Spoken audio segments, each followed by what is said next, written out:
So hello everyone. It's Mr. GS, your host, back on the pod.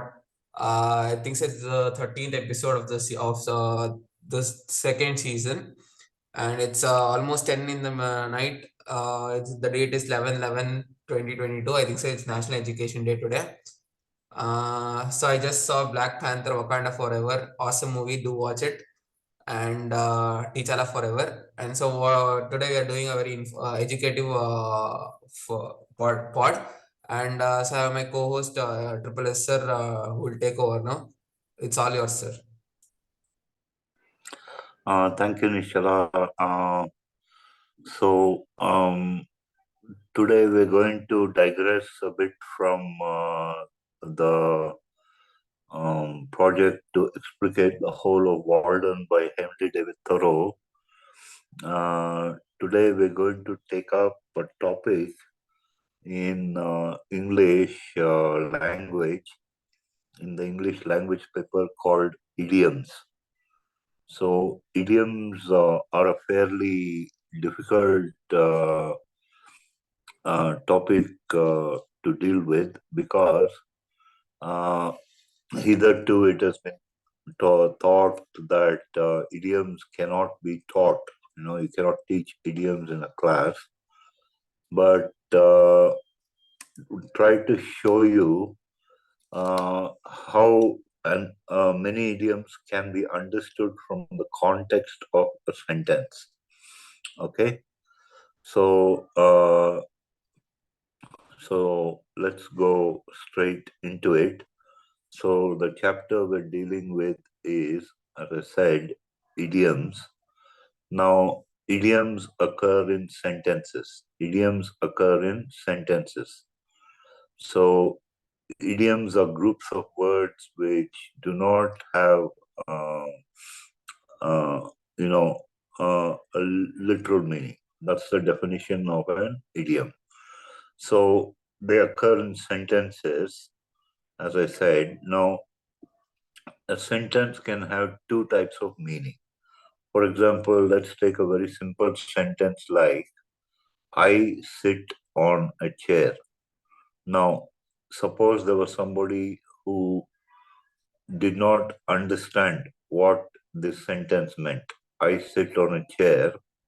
Then we would ask him to go to a dictionary. So this sentence, I sit on a chair, has got a dictionary meaning or a literal meaning. Now, what do we mean by dictionary meaning or a literal meaning? We take each individual word in the sentence. Like, first we'll take I. Now, the word I refers to the person speaking. The word I refers to the person speaking. Next, we take the second word, which is sit, to rest with the body supported by the thighs or buttocks. Right? So that's the meaning of the word sit. On means indicates position in contact with and supported by the top surface of something. And a chair is a separate seat. Now we looked at the meanings of the individual words and we put the meanings together, we get the meaning of the sentence. So what we just did is we found out the literal meaning or the dictionary meaning of this sentence. But not all sentences can have a literal meaning. And so let's look at the second type of meaning which a sentence can have. Okay. So the second type of meaning a sentence can have is an idiomatic meaning, or we may also call it a figurative meaning. So let's take an idiom like swollen head. Swollen head. Now, this is an idiom, and we should look at an idiom usually in the context of a sentence.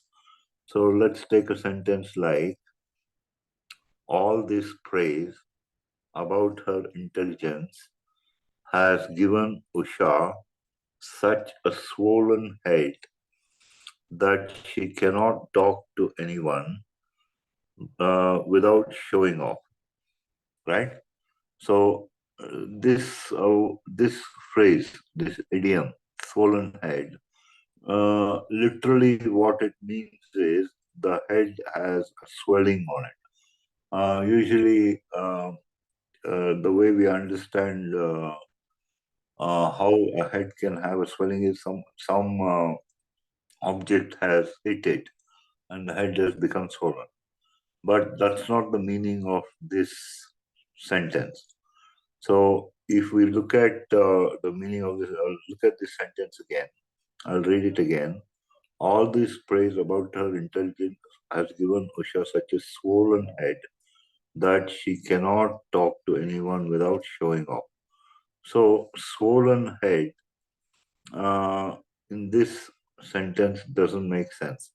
If someone praises a person about their intelligence, it's not necessary that he be physically hurt by the praise. Okay? And what is more, if she has a swelling on her head, she cannot talk without showing off. So, what is the meaning of this idiom, swollen head? Now, there is a saying in Kannada, "Daptale" antare. So that is what it means. So it means that she has got such an inflated ego. Okay, she's got such an inflated ego. Now, uh, so here, what it means is, um, you know, the uh, she's got an inflated ego. Okay. Now you we can imagine how the head will swell because of inflation, right? So what we're doing here is we're taking the literal meaning of swollen head. The literal meaning of swollen head is that the head will be inflated. And then we come to the figurative meaning or the idiomatic meaning, which is that her ego is inflated, right? So, in that sense, this idiom will be understood. So, I'll read the sentence again. All this praise about her intelligence given Usha such a swollen head, that is, an inflated ego, that she cannot talk to anyone without showing off. So, how can you make something swell? How can you make something become larger in size? You inflate it like you would a tire or a tube of a tire. So similarly, how do you inflate a head? By praising someone. So what we're doing again, I'll repeat, is to look at the literal meaning. Swollen head, inflated, and we from the literal meaning we come to the idiomatic meaning, which is that she's got an inflated ego. Now, perhaps this will be made clearer in the second example. Second idiom is know the A to Z of. So A to Z, okay. This part A to Z means from this is the first letter of the alphabet. This is the last letter of the alphabet. So know the A to Z of means that you know something from the beginning to the end. You know it inside out, right? So let's look at this idiom in the context of a sentence. Okay. You must take Abel's advice. He knows the A to Z of the share market. So what it means, of course, is that Abel knows the share market from all the aspects of the share market. He knows the A to Z of the share market. So we'll take a few more examples. Okay. So here is an idiom which I usually use when explaining this topic in the class. I'll write it down. So the third idiom is to be in hot water, to be in hot water. So the example we can take of the sentence is he was in trouble with his creditors because he could not repay the loan. Okay, now here is the idiom. I'll read it again: to be in hot water. And I'll read the sentence. He was in trouble with his creditors because he could not repay. Okay, so sorry. What I've done is I've given away the me. He was, I should have said, he was in hot water with his creditors because he could not repay the loan. Now, anyway, in spite of this, see, what in hot water means is he was in trouble. Now, how do we understand the meaning of the idiom literally?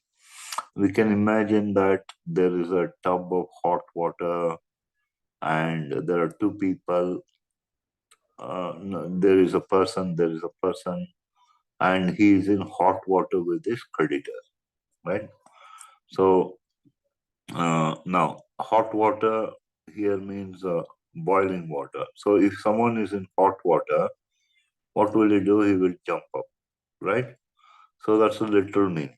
Now, from that literal meaning, we come to the meaning of the idiom, which is he was in trouble with his creditors because he could not repay the loan. So, how do we understand the meaning of an idiom? We look at the literal meaning and then we come to the idiomatic meaning. Now, let me try to make it a bit clearer. Hmm? So, the idiom is within a stone's throw. Okay? So, the sentence in which it occurs is he lives within a stone's throw of his office. Okay? Now, if he lives within a stone's throw of his office, now what's the literal meaning? You take a stone and you throw it. It won't go very far. So if someone is within a stone's throw, if someone lives within a stone's throw, means he lives very close. So this sentence means that he lives very close to his office, right? Uh, Next, we'll take this idiom, which is wild goose chase. Now, what's the literal meaning of this idiom? You imagine a goose, a bird, a wild goose, right? So, if you try to catch a bird, a wild goose, it will usually, escape. You won't be able to catch it. It will go off in all sorts of directions, right? So let's take a sentence in which this idiom occurs. I had warned them that there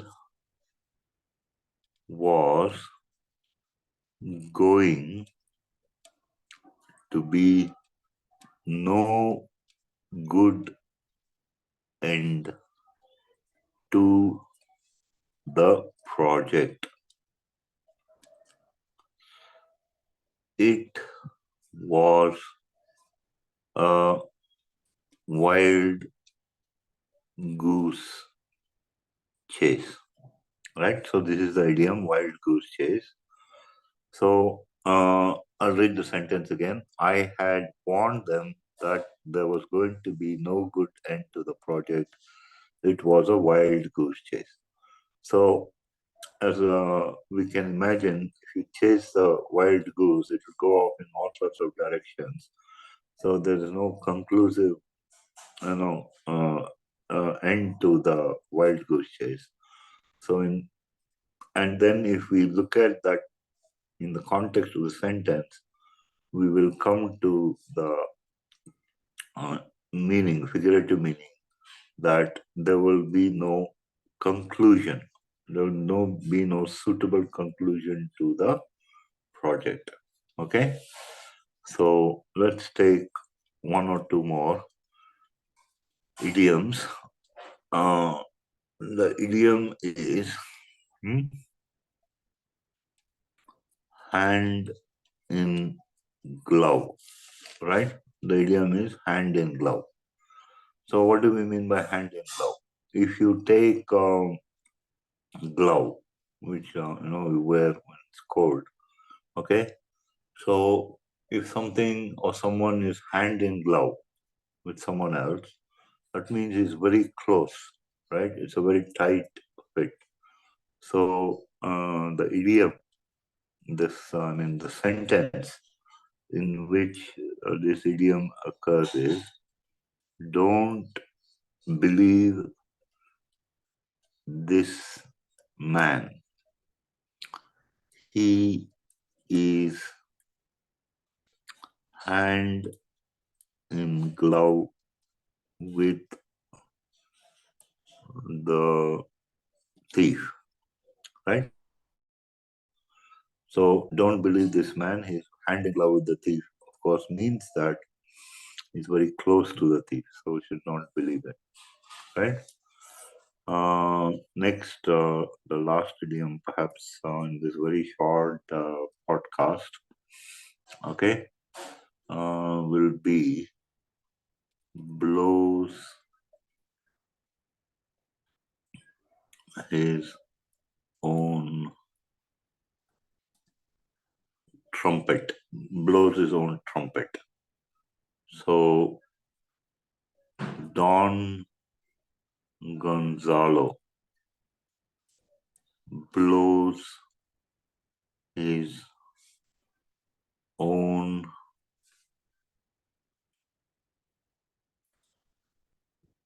trumpet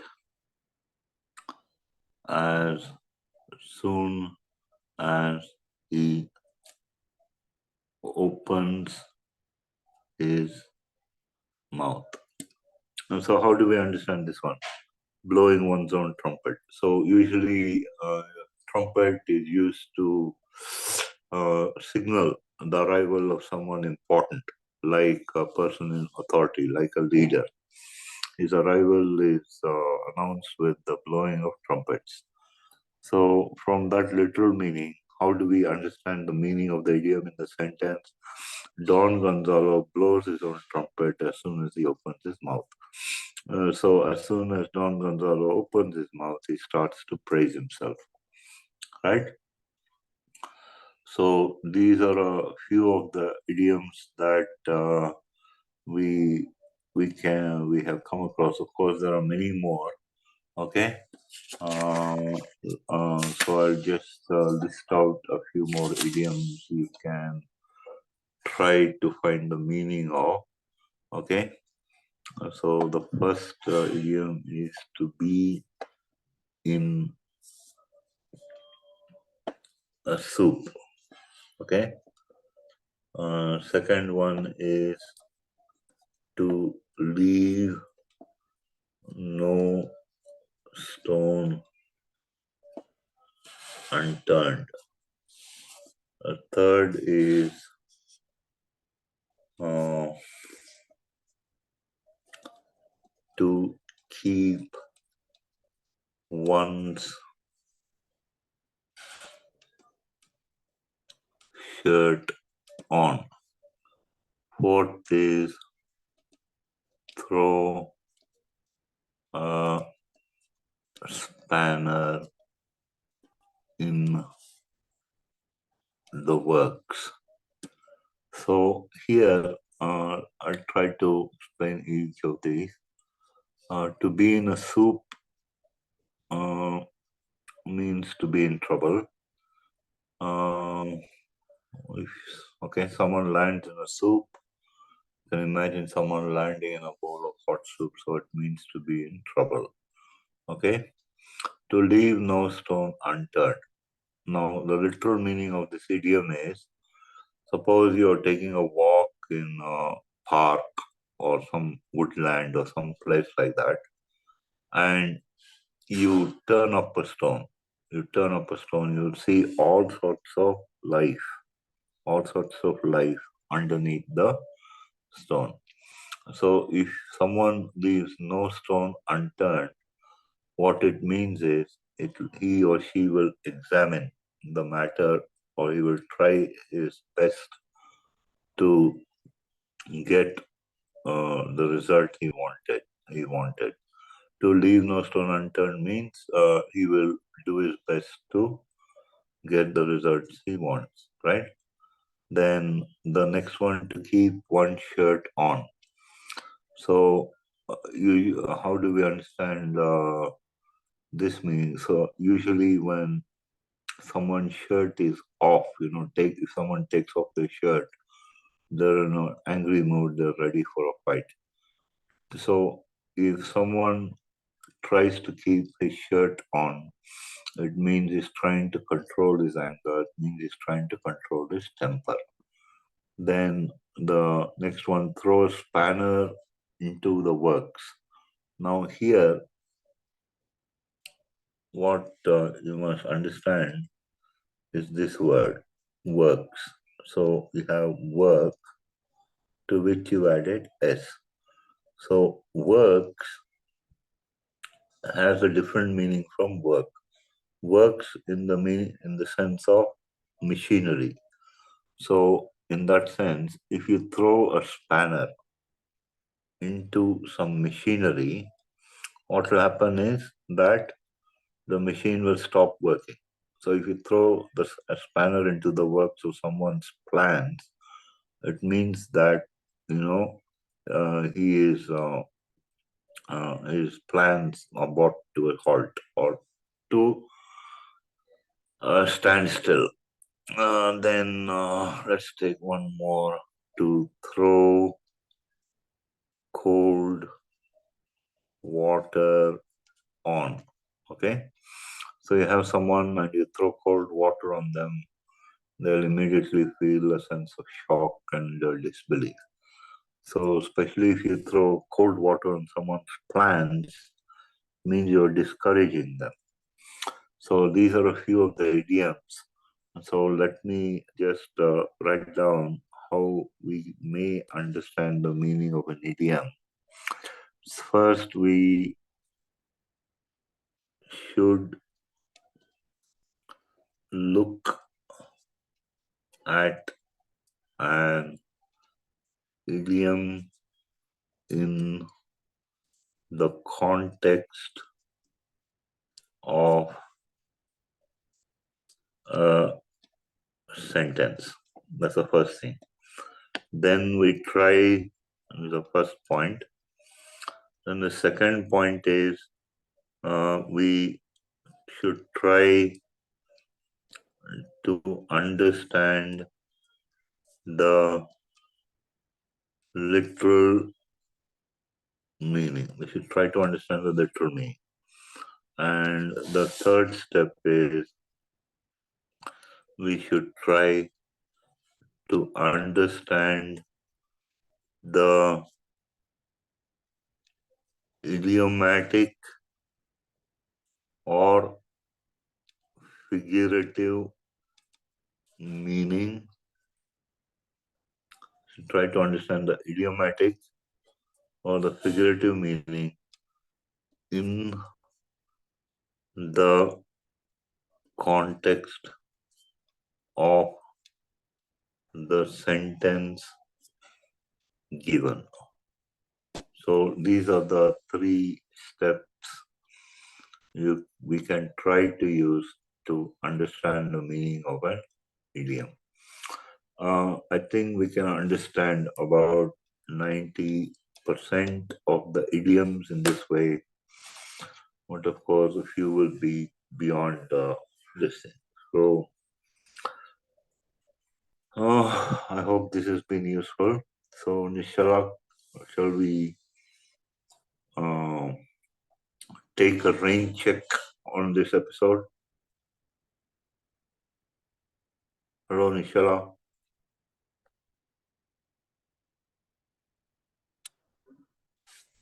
Hello, Nishala.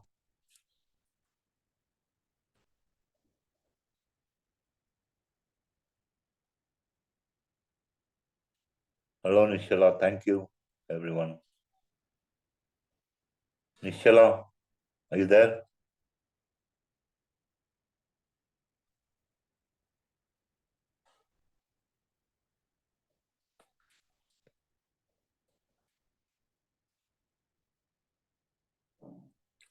So thank you, everyone. That is what I wanted to show today.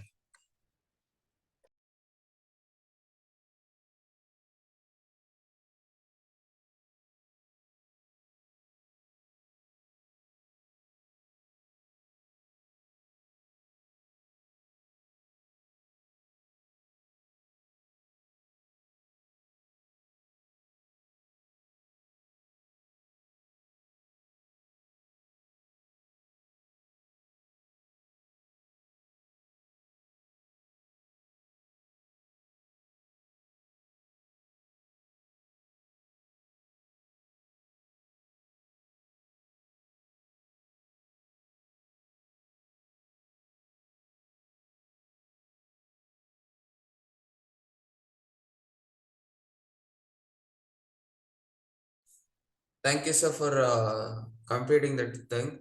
I had muted myself so to give you full time to complete your lecture. Thanks once again, guys. Do tune into the next episode. Watch this one. Watch Black Panther. It's Can you really speak up, Nishala? I can't hear you. yeah. Thanks once again, sir, for making this lecture. And do watch Black Panther. It's really good.